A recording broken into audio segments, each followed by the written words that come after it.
Hey, good morning. Welcome to Coffee Talk with Paul. Let's drink some damn coffee and cheers.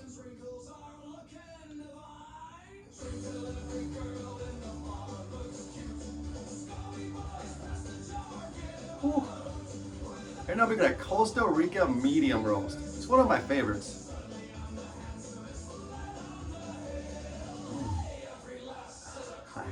Now that's quite scrumptious. And good morning. Thanks again for watching Coffee Talk with Paul. Right now we're listening to a song called Till Every Girl in the Bar Looks Cute. You said, what? That's the name of the song, Till Every Girl in the Bar Looks Cute. It's by at Cosmic Broadcasting Station on YouTube. At Cosmic Broadcasting Station on YouTube. Heck yeah. So, trivia today. What are the ideal water temperatures? This song is kind of catchy. It is 195 to 205 degrees water temperature for a pour-over style coffee. Well, actually for any kind of coffee. But when you're doing a pour-over, you have more control over your water temperature. Like I currently use a gooseneck style water kettle that has a digital temperature gauge on it. But yeah, 195 to 205. That's one of the downfalls when you're doing an auto drip. A lot of times you have no idea what the water temperature is at. But anyhow, I will not digress. Who do I use as a coffee supplier? Now that may be a tough question on most days, but today I kind of gave you a big clue. So if you don't get this, I might be a little bit worried. Well, open your eyes and here it is. Genuine Origin. Comes in a 65-pound box like this. There we go, get rid of that son of a bitch. Woofda, worked up a sweat. So I'm drinking some more coffee.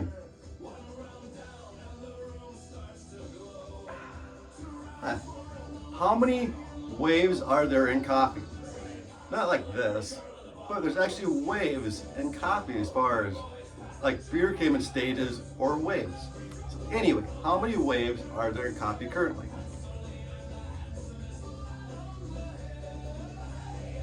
4. Right now we're in the 4th wave, duh. But it's still fairly new to us. Alright, I want to say thank you to everybody who watches these videos. Currently I'm averaging between 350 to 450 views on Facebook. So that's pretty awesome actually. That means you guys actually might like it. Or maybe you're just turning it on for 2 seconds and then like, blah. But if you actually do enjoy it, I appreciate that. And I always appreciate when you can either give me some feedback or comment, or even a little thumbs up on the likes button. But thanks again. Alright, so my story. If you have not heard this, and if you have heard this, too bad. But I started roasting coffee over 10 years ago. I had my brother suggest that I find a new hobby. And my neighbor said, find a hobby that you enjoy, but one that can make money. What an excellent combination. So, my neighbor was roasting coffee with an air popper. Yeah, you could actually use a popcorn popper, the old air popper styles. It makes a little bit of coffee, but it's quite easy and quite convenient. But I thought, well, that's not enough. So I want to do it on a cast iron pan, because I saw you could do that as well. So you just put it in the pan and you just turn the damn coffee like this, the beans, and you can see the coffee changing color.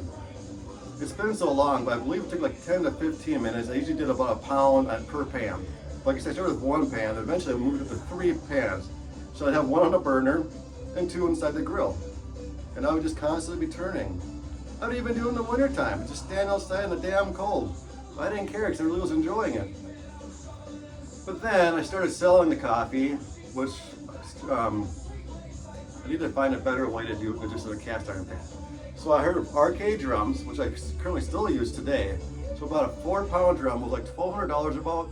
A food safe quality drum that basically goes like in a rotisserie motor on a grill, and it just turns this drum. Yeah, you get the idea. And then eventually I was selling even more coffee, so then I moved up to a 12-pound drum. So that baby's like about that big. But the nice thing about it is I can roast about 10 pounds of coffee in that damn thing in about 15-20 minutes. Or if I did 12 pounds, a little over 20 minutes. It's just depending on if I'm doing a light, medium, or dark roast coffee. But yeah, it's been a great experience. I've really enjoyed doing it. The only time that's a little bit difficult to motivate myself is in the winter time when it's below 0. So I try to avoid those days because it does take a lot longer. And you have to wait outside because you have to hear the cracks. So the first crack, which is your light to medium. So the more you go into the first crack, the more of a medium roast you have.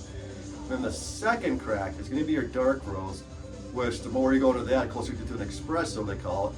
But like we talked about last time, an espresso can be a light, medium, or dark. It just depends on the device and how fine of a ground you're doing on your coffee. And then I've been making these videos since about, I think it's since March I've been doing these.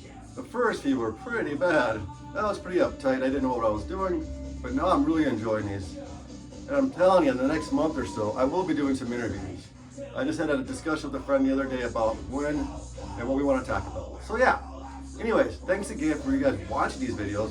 Thanks for buying my coffee. I am located in St. Cloud, Minnesota. Yeah. All right, so off of that, some questions came in. One, what is my favorite sports team? Well, it's the Vikings, but really close to be the Timberwolves as well. But I've been a huge Viking fan since the mid-90s, and the Timberwolves since the early 2000s. The Timberwolves, for about 10, 15 years, they were pretty damn bad. Now they're pretty freaking awesome though. All right, favorite meal to eat? Well, duh, if I'm gonna have a meal, I'm gonna eat it, right? I would say surf and turf, a nice medium rare ribeye steak with some shrimp. Sounds damn delicious right now, actually.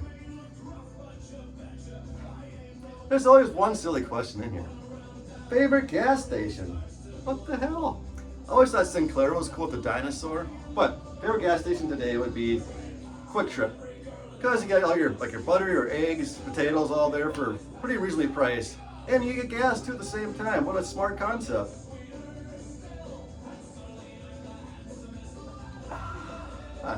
All right, some favorite movies of mine. One, Blue Collar Comedy Tour with Jeff Foxworthy, Ron White, Bill Engvall, here's your sign, and Larry the Cable Guy.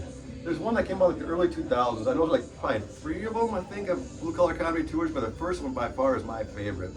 If you like a good laugh, I suggest watching that, and I think you can find it on Tubi. All right, another favorite movie of mine is Master of Commander with Russell Crowe. So if you like movies that are in a ship with some like shooting going on, cannons and stuff like that, it's quite the adventure, but really good movie called Master of Commander. Then lastly, Pursuit of Happiness with Will Smith. It's definitely a feel-good kind of movie, and somewhat motivational too. I know there's definitely some sad parts, but there's always sad parts in life. You just gotta make the best of it and learn from them. All right, so our friend suggested a song by Alanis Morissette, Uninvited, but Brandi Carlile did it. Also, so Brandi Carlile did a cover of Uninvited, which was originally, I think, done by Alanis Morissette. Excellent song. So my peppermint and my basil plants are doing really good. I did some cuttings, and it's just growing in water. It's amazing how big they're getting already. And they get some really nice big roots in them as well. So I'll be planting those pretty soon. All right, lunch today, I was gonna make chili. Well, guess what? I didn't have my tomato soup that I usually use for a base. So I decided to do like a hamburger and rice with a nice Worcestershire sauce, some beef broth, a little soy sauce, salt and pepper, carrots, onions, and butter. Quite a delicious dish, actually. And as a single guy, that'll last me for like 4 or 5 days. So that's pretty awesome too. And guess what? That rice and hamburger makes a good leftover for my dog as well. Or the kid's dog that stays here. One of these days you'll meet Shiloh. She's a half pit, half lab, but she mostly looks like a pit. Very sweet dog, but can be very loud. All right. And lastly today, happiness and health. I know sometimes it's easier said than done, but if you can get some happiness in your life, it'll make your life so much better. Sometimes you just need a simple laughter. So watch a comedy, like I said, watch Blue Collar Comedy Tour, or something that makes you laugh. Then try to find a nice social group. Now that part can be the hardest sometimes. Sometimes it's hard to find quality people. But you just, if you go out to like a restaurant for coffee or whatever, if you go to a bar, it's easy to meet somebody eventually. And if you're kind of shy at first, bring a book. You read that. Makes a good conversation starter too. And then a daily walk to me is very beneficial to your health. And then lastly, just have a balanced meal. There's so many kind of meals you can look up on Google, online, or whatever, or ChatGPT, however you want to find it. There's a lot of good balanced meals out there. It's so good to eat healthy. You'll feel better as well.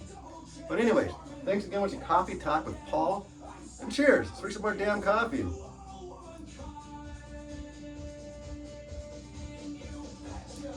Goodbye. You ding dong, ding ding ding dong.